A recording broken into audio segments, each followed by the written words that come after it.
Praise the Lord. Good morning. கர்த்தர் நல்லவர், அவர் கிருபை என்றும் உள்ளது. அப்போஸ்தலர் 18ஆம் அதிகாரம் 10ஆம் வசனம். நான் உன்னுடனே கூட இருக்கிறேன், உனக்கு தீங்கு செய்யும்படி ஒருவனும் உன்மேல் கை போடுவதில்லை. இந்த பட்டணத்தில் எனக்கு அநேக ஜனங்கள் உண்டு என்றார். அப்போஸ்தலர் 18ஆம் அதிகாரம் 10ஆம் வசனம். கொரிந்து பட்டணத்தில் ராத்திரியிலே கர்த்தர் பவுலுக்கு தரிசனமாகி, நீ பயப்படாமல் பேசு, மௌனமாய் இராதே, நான் உன்னுடனே கூட இருக்கிறேன், உனக்கு தீங்கு செய்யும்படி ஒருவனும் உன்மேல் கை போடுவதில்லை. இந்த பட்டணத்தில் எனக்கு அநேக ஜனங்கள் உண்டு என்றார். கர்த்தர் பவுலுக்கு சொன்ன இந்த வார்த்தையை நாம் மீண்டும் மீண்டும் படித்து பார்த்தோமானால், இந்த வசனத்தின் மூலமாக கர்த்தர் நம்மை தைரியப்படுத்துவது, பலப்படுத்துவது நமக்கு நன்கு புலப்படுகிறது. எப்படி எனில், நம்முடைய வாழ்க்கையில் இதுவரை எத்தனையோ பிரச்சனைகளை பார்த்து, அவற்றை நினைத்து பார்த்து பயந்திருக்கிறோம். அடுத்து என்ன செய்ய என்று தெரியாமல் திகைத்திருக்கிறோம்.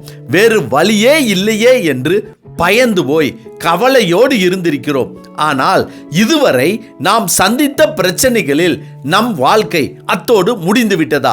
வழி இல்லை, உதவி இல்லை, தெரியவில்லை என்ற சூழ்நிலைகளை எல்லாம் தாண்டி இம்மட்டும் நாம் கடந்து வந்தது கடவுளுடைய கிருபைதானே. நமக்கு வந்த பிரச்சனைகள் ஏதாவது ஒரு வழியில், ஏதாவது ஒருவர் உதவி மூலமாக வந்து முடிந்திருக்கிறதல்லவா? அது எப்படி முடிந்தது என்று யோசித்து பார்த்திருக்கிறோமா?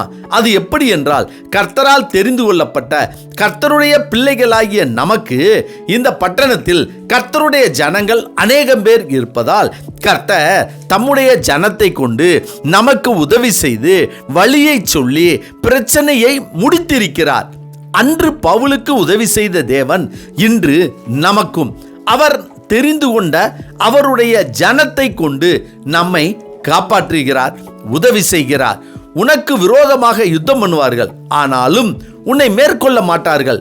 உன்னை ரட்சிப்பும்படிக்கு நான் உன்னுடனே கூட இருக்கிறேன் என்று கர்த்தர் எரேமியா தீர்க்கதரிசியிடம் சொன்னது போல, எரேமியா தீர்க்கதரிசி கூடவே இருந்தார்.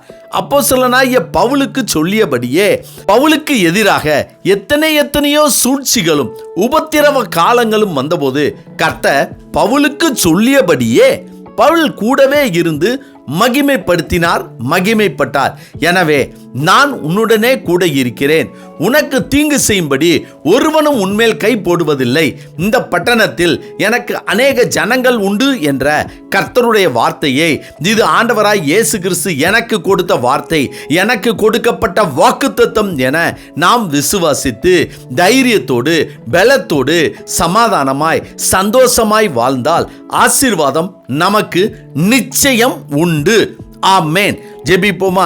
சர்வ வல்லமை உள்ள சேனைகளின் தேவனாகிய கர்த்தாவே, உம்மால் அழைக்கப்பட்ட, தெரிந்து கொள்ளப்பட்ட, உம்மை விசுவாசிக்கிற உம்முடைய பிள்ளைகளுக்கு நீர் கொடுத்த வார்த்தைகளையும் வாக்குத்தத்தங்களையும் நிறைவேற்றி கொடுத்ததைப் போல, எங்களுக்கு நீர் கொடுத்த வாக்குத்தத்தத்தை நிறைவேற்றும்படியாய் உம்முடைய பிள்ளைகளை கொண்டே, உம்முடைய ஜனங்களை கொண்டே நீரே எங்களுக்கு கொடுத்த வாக்குத்தத்தங்களையும் நிறைவேற்றி தர வேண்டும் என நாங்கள் ஜெபிக்கிறோம். கர்த்தாவே, இந்த நாளை நீர் எங்களுக்கு கொடுத்ததற்காய் நன்றி.